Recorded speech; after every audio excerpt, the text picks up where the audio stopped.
You're listening to the Board Game Snobs podcast, a ridiculous podcast with ridiculous hosts that discuss ridiculous things. And any mention of board games is purely coincidental. And so, without further ado, and with a heavy dollop of shame and embarrassment on my part, I give you the Board Game Snobs.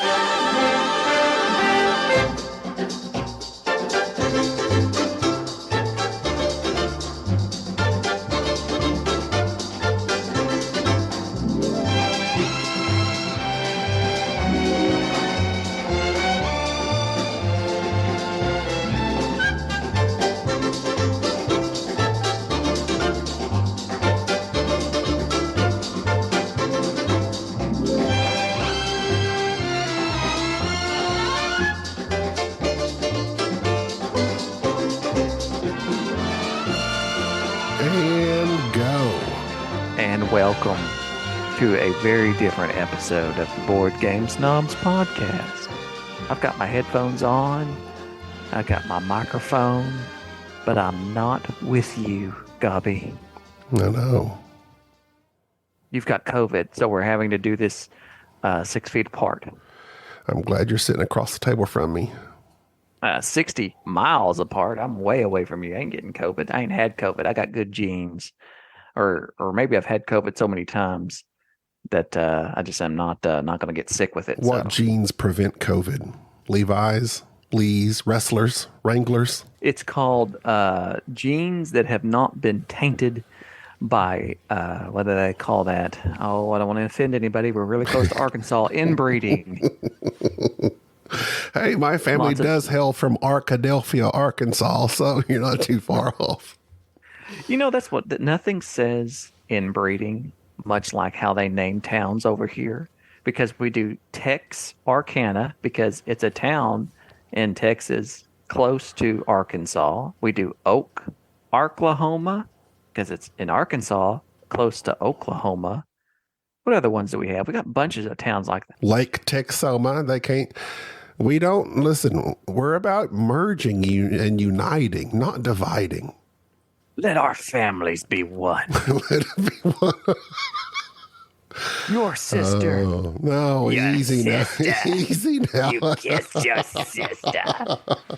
Now your children have flat faces. He did kiss his sister, and they tried to act like it was not that way, but it was, and it was weird, no matter what you say, George. The Ewoks are... They inbreed. Walk away from that is what I say. Ooh, that's a good one. I've been. I'm sorry, I was talking over you, but you have COVID and you sound hoarse. Nay, to that I say, I've coughed and coughed and coughed for the last 3 days. I've never coughed so much in my life, but I'm on the other side. My wife tested negative just 5 days. Her 5 days into it, she's negative. I tested, but I'm in like 4 days into it. So technically I'm not done, but I'm still quote unquote positive, but I feel fantastic.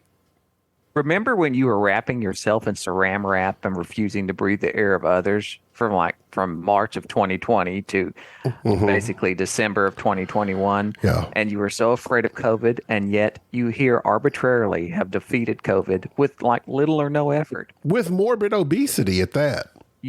Morbid obesity, high blood pressure, male pattern baldness. There's a lot going on, and you just rocking it. It's like, no, COVID. I should not be alive at this moment, but here I am. Right now, all the scientists at Pfizer are going, well, wait a minute. wait a minute. We thought, surely. A miracle of science has come out of Southeast Oklahoma, Northeast Texas. You must have gotten the weird strain of COVID, though, like the weakest strain. It wasn't bad. So I want to tell you, it wasn't bad. I mean, it really was like a bad cold. Like I didn't even have fever. I just literally, my main thing was I coughed and I coughed and I coughed. It was miserable for a good 2 days, but it wasn't bad. And my brother had it.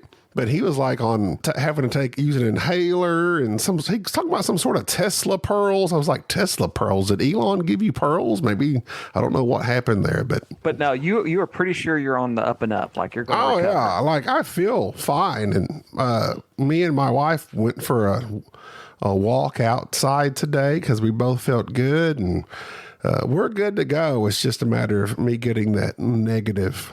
There's no chance that you're going to die. I'm going to die eventually at some point in time. Of COVID here shortly. Oh, I hope not. No, not unless there's a drastic turnaround. So now that I've asked that question, go ahead. I will now kind of go out and say that, as you well know, I am a planner and I am morbid and I like to think ahead. So, of course, when you told me that you had COVID, I naturally knew that no doubt you have A, no life insurance, B, no health insurance. So I decided I'd go ahead and start planning. So I may have already have like a draft of the GoFundMe account of, this is Gaby, he's on a ventilator. Help the large Chilean podcaster recover. And also perhaps may have started your obituary. What does it say? I didn't get that far because I didn't know how to ask about, like, you always start off by saying, oh, it proceeded in death and all that. I can get that later. But like, what do you say about you? What do you say about a man that has no accomplishments? Well, here you go. Well, here's what you say. Gaby was a jovial. Hang on a second. I mean, these are cliff notes. I mean, I'd spice it up a little bit, but like, I use jovial a lot in this obituary. I enjoyed board gaming podcasts. And then I was going to insert podcasts because I was actually going to plug the podcast in your obituary. And then in parentheses put, we need them clicks. There you go. As long as, I would hope my last episode got the most downloads and I'd be happy. He enjoyed impressions, what was that type of humor? I wrote down comedy. Puns. Not puns, but the type of that show you listen to. Improv. Oh, improv, yeah. Improv humor. And so that. And I was just going to kind of go that route of like making it be like, now do you have a good picture? I've got one from about 35 years ago you can use. I don't know. It's always creepy when like somebody, I don't say it's creepy. Give you a baby picture. I'll give you me with a baby picture. He's not much different. He's still bald and chubby, just a little bit older. He's just 48 years old. Why they have his baby picture? Yeah, they do that. Like when the old person dies, they'll use a younger picture. Like they always pull from like the 30s, like not the 1930s, but when you're in your 30s, it seems like. I did have something. This is okay. I do have some. Did you know? You know that movie Midnight Cowboy with John Voight and Dustin Hoffman? Yes. I did not know this, but Wikipedia says it was the first X-rated movie to get a Oscar. It won like Best Picture, Best Actor, all that stuff. I didn't know it was X-rated. I didn't know that. Because it's like from 1969 or something, and John Voight plays a prostitute. Dustin Hoffman plays like this con man. Anyway, the reason I'm bringing this up, everyone is always obsessed, and I say everyone because I mean me. I'm always not obsessed, but impressed with people that can ad-lib. You know, when something, especially movie actors, like when something happens that they weren't expecting, and yet they're able to come up with something witty or something fast off the top of their head, you know, things that I'm not good at. So I look up to people that can. Well, you know, that whole thing where he says, I'm walking here to that taxi cab. Yeah, that was improv. That was completely improv. They said, I tried to run him over. Well, he didn't try to run him over. It was a very small budget film. They didn't have the money to close down the street like they wanted to. So they were like filming like rogue. Like they just had like these microphones hooked up to them and they were just like filming without permits and all this stuff. And that cab literally almost hit Dustin Hoffman. And he stayed in character. Although you can hear him change his voice if you listen from the way he's talking. But he does say, I'm walking here. But then as he walks off, he goes back into character and says, insurance scams. That's a good way to make some money right there. Something of that essence. And I was like, well, that's pretty good. Your voice changes though when you get frightened.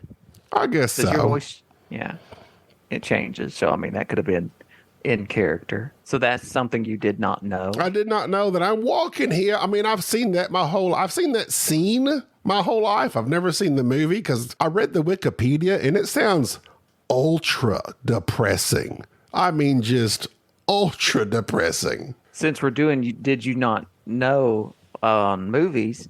Did you ever watch that show about the two dogs and the cat, that longest journey home? What was it called? The journey, the dog and the cat. Yeah, and yeah. I think it's called The Longest Journey or something like that. And they were like, the dogs and the cat, they were all talking during that. You remember that one? Yeah, I know what you're talking about. It's an old one. Okay. Did you know that that's not those dogs' real voices? See, that The Incredible right there Journey. is equally as interesting as the one that you just said. Homeward Bound, The Incredible Journey is a 1993. It's Marty McFly, and Golden Retriever was Well, there was a 1963 movie of the same name. Let's see, but this one in okay, so the 1993 was Michael J. Fox, Sally Field, and some people I don't know. Who was the other dog? I'm guessing Don Alder, Molly's father. I don't know. The dog, the Golden Retriever. Michael J. Fox was was an animal. He was not the Golden Retriever. Okay, Sally Field. She was the cat. Okay, I'm searching. I'm looking here. I'm looking. See, look at there, right off top. I don't know. It doesn't say on IMDb. You are very It doesn't say. I'm looking at IMDb. It doesn't say. That's very disappointing. Anyway, I don't like watching animal movies because they're depressing. However, since me and my wife have both had COVID, she tested positive first on Monday. I felt sickish on Tuesday. I tested negative, but then I worked all day Wednesday, felt horrible. Come home, finally tested positive. So I was off work Thursday, Friday. So we had lots of time on our hands together. So we watched Dog with Channing Tatum. I cried several times in that movie. It's also Is that the one where he's a stripper? No, it's the one where he's a Army Ranger and the dog is an Army Ranger. The dog's an Army Ranger? The dog's an Army Ranger. Who does the voice of the dog? Michael J. Fox. No, there's no voice of the dog. He plays a dog. It's a good, solid movie. I suggest it for your family. Also, as I've been sick, I was listening to some podcasts and I discovered a phrase, and it seems to go with a particular. I hate to stereotype or put people in a box, but that's what I'm fixing to do. Any guy or bro, let me say, that says 100% all the time, I hate them. They say 100%. 100%. A Theo Vaughn episode, he had some guy on there from a Nelk podcast. Never heard of him. But that dude said, everything Theo said, 100%, 100%. Well, that's how he's showing agreement. But it's easier. It's very easy. What I would do if I was him, I would always begin to say 100%, but then at some point in time when he would say something I only partially agree with, I would say 80%, 80%. And I would just start lowering it arbitrarily. I disagree. Every time he'd say 50%. 50%. What, 20%? And just that way, just rating. Then finally he has to say, well, what do you mean by that?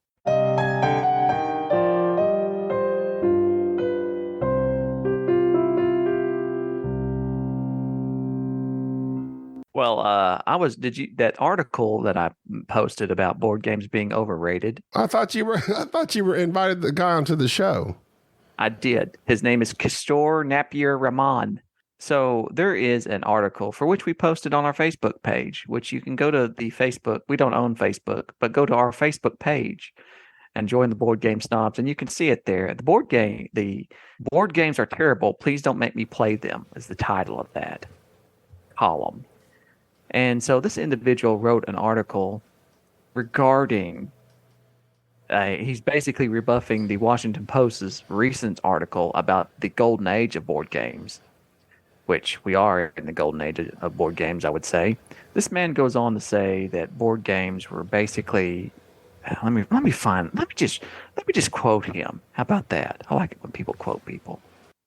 The whole undergirding principle that fun must be rigidly structured and regimented, that discussion between friends can only play out according to a rule book, leaves no room for the serendipitous. Unquote. That's a pretty good line right there. That he's proud of that. This writer, he wrote that. He's very proud of that. That's very nice. What does serendipitous mean? That's like Serendipity, the show with John Cusack, when things just happen and it's like it's not lucky or I almost said erroneous. It's like it's meant to be. No, it's like it's serendipitous is like it's by chance, but it's good. It's a good thing. Like it happened.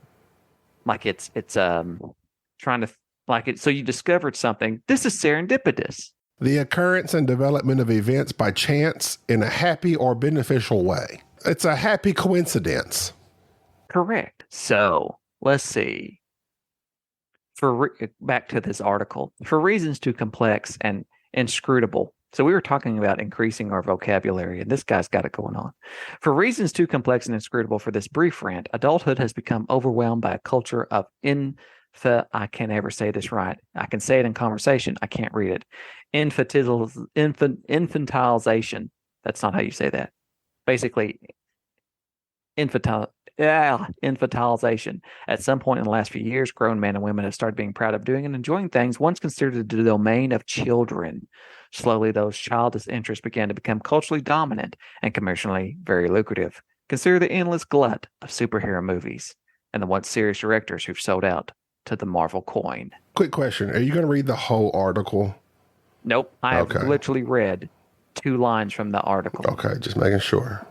Do you want to read the article? It's very esoteric if you do. No, it's not esoteric if I read it. I'm trying. You said to bring up what this article is about. Okay, I'm just waiting. I'm just making sure it doesn't go on too long. No, I'm making the point. I've read the 2 lines I wanted to read, and you're like, oh my God, just take it forever. Oh.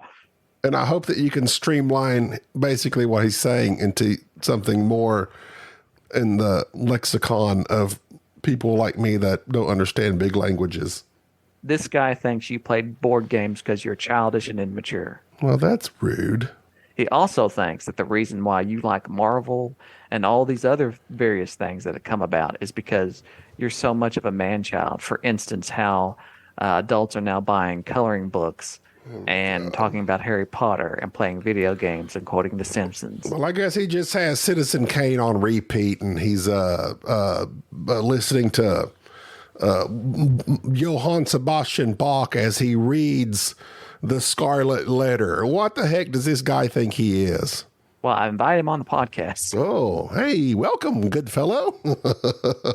I can be nice if I need to. That way you could, shots fired. Anyways, so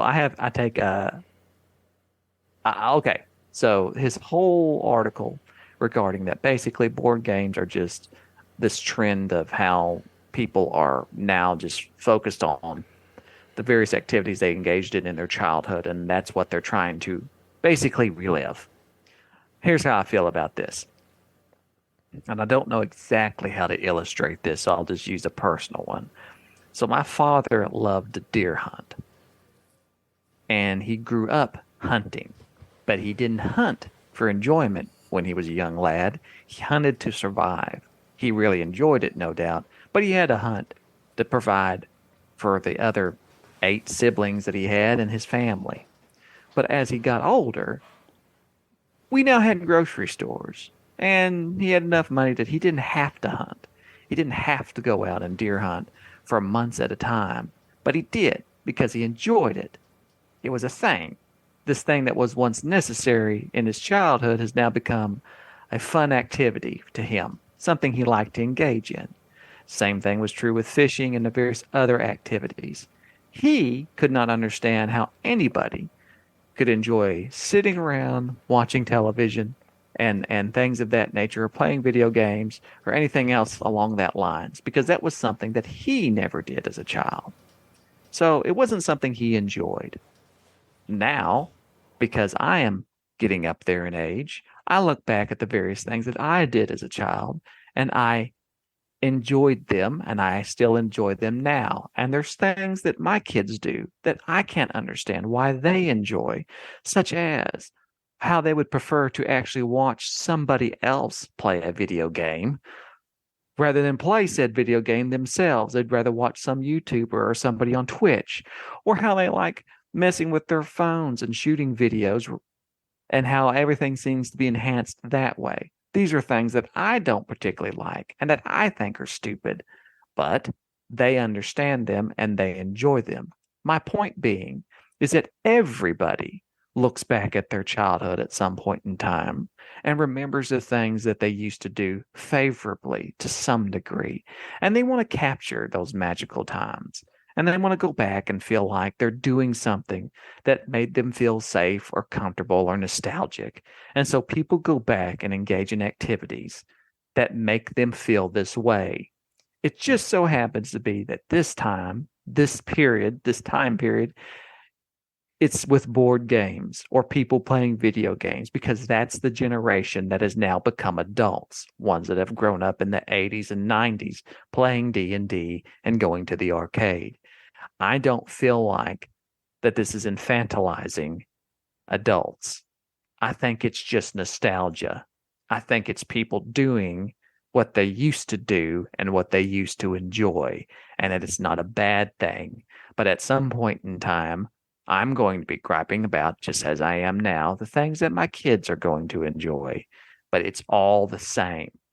Does that make sense? It does, and I would agree. Can I get 100%? 100%, 100%. Yeah, I read the article, and the guy, I mean, apparently he played a game with this guy who likes whatever his quote was of that person. And then, so this guy who plays board games, I don't know what game he had them playing, but it was not suitable for his audience, clearly. He clearly didn't know his audience, which that can be a difficult thing to do. Maybe this person, this guy who likes board games, was trying something and he misread. Maybe he thought, oh, this guy will get it and he'll like it. Well, he didn't.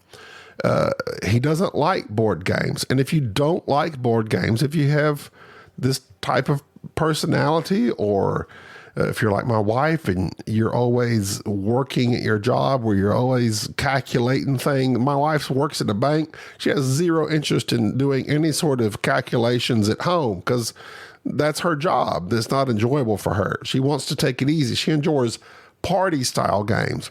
Apparently the game that this guy was playing was not a party style game, but like he said, it took like an hour to teach. I don't know what. I wish he would have said the game, but he didn't.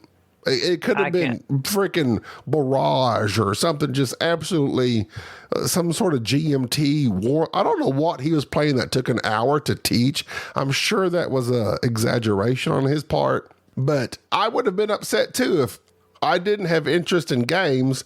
Yet here we go into this guy and he's teaching me in a game that takes forever to learn.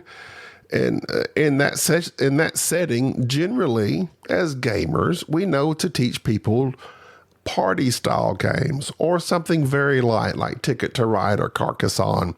And that's why there's this term of quote unquote gateway games, which I have a podcast coming soon with Mike and Crystal, in which I dispute the gateway part and how that affects different people, because Crystal's gateway game was Dinosaur Island, but she loves that type of stuff. She loves board gaming. Like she just dove headlong into the deep end of board gaming, and so her gateway games are very deep, heavy games, not Ticket to Ride. She would be bored with Carcassonne. But maybe this guy, his type of gaming would have been beneficial to go that way. Definitely more of a party style game. But anyway, he doesn't sound like he enjoys gaming, so he's being overly judgmental, obviously.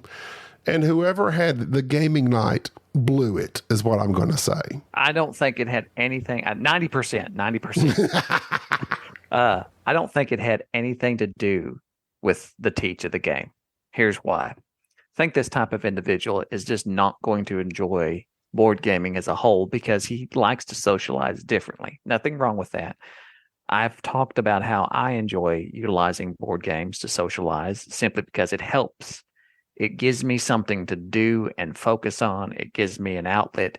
It brings like-minded people who want to take a moment and engage in an activity, and it quietens down the mindless babble that just pablum that goes on, and it's enjoyable. It helps me have some focus in terms of what the social rules will be, and so he may not be that type of person. Well, that makes sense. I think it goes to knowing what type of person he is and what type of groups he hangs around. Like you're talking about, if you have difficulty starting conversation, if you're just going to be, which you do not. I mean, you're just like a conversational. You just like I'm wonderful. You. I don't know about all that. I just started a Discord. But there are people that can just, boom, have dynamic conversations. Everyone's involved. We're all having a good time, blah, blah, blah. But that's generally with like a group of friends you're comfortable with after several months, years of knowing each other. But if you're like that's a part of it. It's like, I need to know a lot of the context of this situation. Were they all strangers? Did they know one another? How long did they know one another? All that. Games are good for groups of people that get together. And if you don't know one another and you're not great conversationalist and you don't have someone in that group that says, hey, how are you doing? Whoa, what do you enjoy? What's your life about? What are your goals? What are you doing? And then there's some people that are in that group. Maybe there's that alpha type person like a Jerry. It's like, hey, this and that and this and that. And there's other people that are like, I don't want nobody asking me all these questions. So a way to alleviate all of that is gaming. And that's why games are beneficial in this way. It's like it alleviates the alpha person that wants to ask everybody all of these questions. And then maybe there's someone in the group that doesn't want to answer a bunch of personal questions because I don't know you that well. You never answer any of my personal questions. I answer all your personal. You know everything about me. Your wife takes Your wife gives me dirty looks all the time when I'm asking her questions. That's because she got very mad. That's because she's watching a movie and you're sitting there asking her deeply personal questions. I asked her about I wanted to know, she works at a bank. I had some very specific banking issues I wanted answers to. She gave me a weird look. It was obvious that she was in a bad mood. I asked if it was that time of month, and she told me to get out. So your wife is just 20%. Unbelievable. 20%. Maybe 10%. But anyway, so I just feel context is lacking here in this article, and this person just doesn't like gaming, period. But I do agree with your thing about people that, like your dad and his hunting. This is kind of embarrassing, but I was, the game Heyday. It's an app, Heyday. Mm-hmm. It's like Farmville. It's basically like Farmville. You remember Farmville? I remember Farmville from back in the day. Okay, well, Heyday is basically Farmville. Like 40-year-old women that were divorced, just 40-year-old divorcees sit at home on their computer and farm. When Facebook was coming around, Farmville was big. Well, Heyday came around, and you're growing crops, selling crops, and you could have people that you knew in real life, or you could have people that you know online, and you could trade crops and sell them, blah, blah, blah. You all Disney Katie? Exactly, like 100%. So I'm playing this at my father-in-law's, who's 85 years old and literally has a farm in his home in which he grows lettuce, tomatoes, zucchini, anything you can think of, greens, collard greens. And he walks upon me. He's like, what you doing there? And I'm like, oh, I'm just playing Heyday. Well, what are you doing? Well, I'm farming these crops and selling them. And he just starts laughing at me like it was completely incomprehensible to him what I was doing. Because he does it in real life and he does it for a living. So me doing it on an app seems absolutely foolish to him. So I can understand that viewpoint of it. But, that's just, again, that's context. He laughs and he goes to his computer and fires up Stardew Valley. Possibly. one of the lines from this article that to me is the thrust of it is this quote: "For its wholesomeness, the beloved board game night is antithetical to the thing that gives any social interaction a feeling of magic, the thing we missed most during the worst years of the pandemic, a sense of spontaneity," unquote. So it's obvious that this gentleman views board gaming as a very rigid night for which everybody sits down, looks at a board, kind of like a spreadsheet style, and just tries to figure something out, that there's no spontaneity, that there's no interaction or socializing amongst the players. Dare I say that this gentleman has never played a game with us or with Enrique. So we need to take some of that Patreon money and fly Enrique out to Mr. Ramon's home and let Enrique teach him a game and realize that spontaneity is something that is created. That's something that comes from the players themselves, not from the situation. And think of all the board games that do provide spontaneity, that do have all that afford the players moments to have these crazy interactions or to have a different type of socialization. For instance, I'm very excited for our upcoming game that you have arranged, which I'm very excited for because we never play party games, but we're going to play Two Rooms and a Boom in a couple weeks from now. I'm very excited for that because we just don't generally play a lot of party games. It's going to be with some people that we know. I think that's pretty spontaneous. Spontaneous, perhaps. Spontaneous. Don't talk down to me and infantilize me. I know what I'm saying. But this article was written by somebody who obviously had a very bad time. He had a bad time, and that could be to his attitude going in.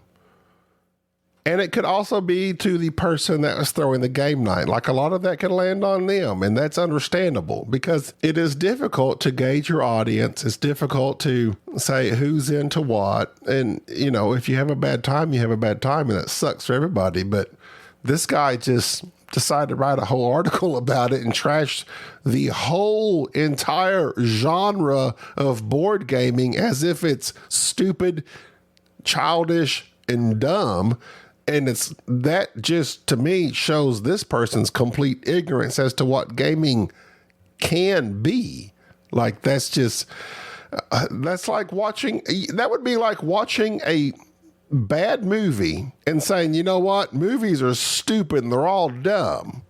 Like, you can't judge the whole entire genre, entertainment industry of movies based on one bad movie. If I was to watch Geely and base every movie on Geely, well then, yeah, but you can't do that. You have to have a little bit more of an open mind to things. And this guy doesn't sound like he's up to that, but if he accepts your invitation to come on our podcast, that would be very interesting. Your stupid movies made me think of Dumb and Dumber.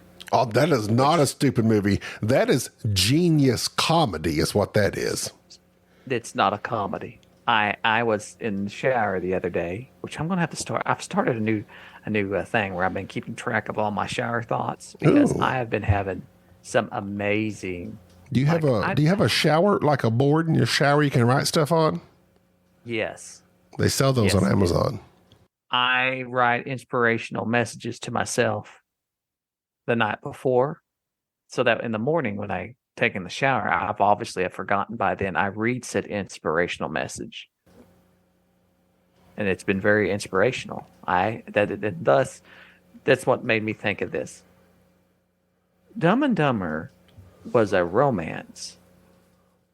Okay, I had this thought because remember the chick off picket fence? Yeah. That's what was going on. That was the whole story. Was that Jim Carrey dropped her off at the airport, and then he wanted to convince his buddy to chase her, basically to deliver this briefcase to her. He's having that dream about her and everything. It's a romance. It's very touching. He's going out to try to track her down. It is literally a romantic comedy. And it doesn't end well, obviously. He doesn't get the girl in the end. It is a romantic comedy, correct? It's romantic and it's comedy. Okay. I would say it's more of a comedy romantic. Is there a difference? It's 90% comedy, 10% romance. Okay, well, that would be a comedy romance. Rom-coms to me is more like Failure to Launch, 10 Things I Say About You, whatever, those type of things. So you have to have more romance, 51% romance? Yeah, because it's got some humor in it, but it's mostly the romance of them getting together and meeting one another. Hey, when Harry met Sally, there's a few funny parts, but it's mostly the story of them meeting. That's a rom-com. All right. That's why I classify Dumb and Dumber as a comedy, because it's a comedy with a little romance in it. It's not a romance with some comedy in it. I mean, you've got what's his name? Who's the not Jim Carrey, but the other guy. Jeff Daniels. You got Jeff Daniels blowing up a toilet with diarrhea. That's not a rom-com. That's classic golden comedy right there. That's serious. That's life. I mean, I've heard your wife do just that many times when I'm there at your house, and I don't say anything about it because I'm polite. But when I ask, hey, perhaps you should increase your fiber, she gets mad. She gets mad. I don't know why your wife is so picky. Are there any candles in this home? I always bring matches when I go to Gaby's.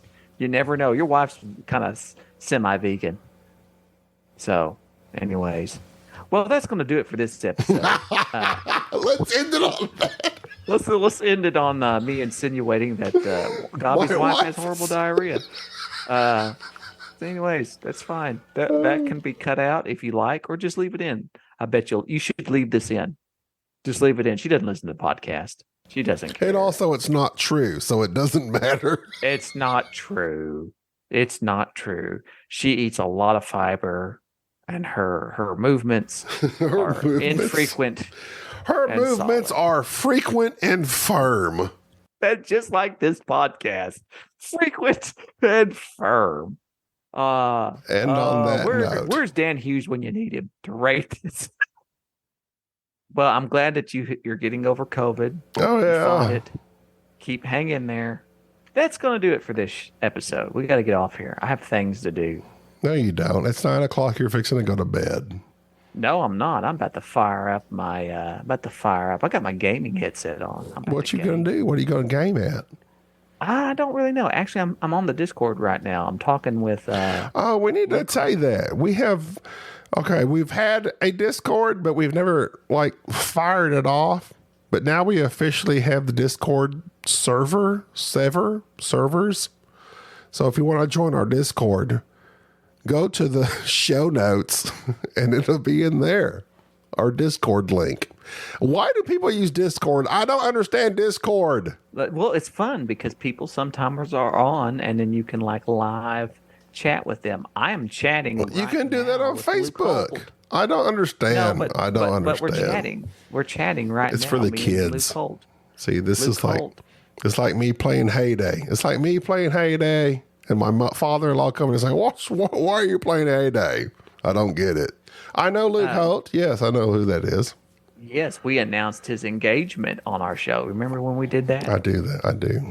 God bless Luke Holt and his wife, and I hope they have a happy, full marriage and don't end in divorce like most marriages do.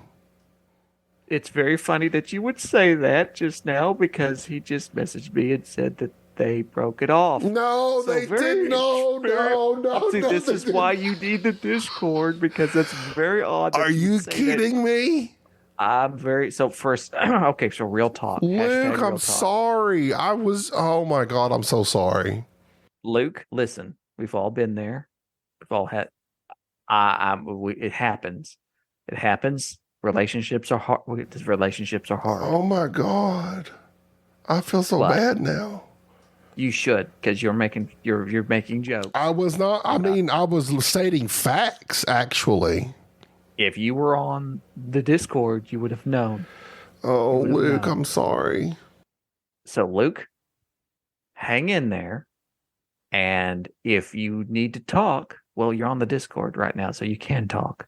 So there you go. See, the Discord helping people recover from emotionally damaging experiences. And also, hey, there's more fish in the sea, but also, really, board games are all that you need. Really, they're all that you need. Go ahead and let's end this podcast. Luke, I'm going to talk to you on the Discord now. Okay, Jerry's gonna take care of you.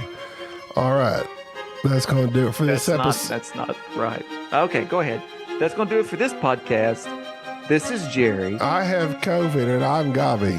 Bye-bye. Thank you for tolerating this episode of the Board Game Snobs. Stay classy.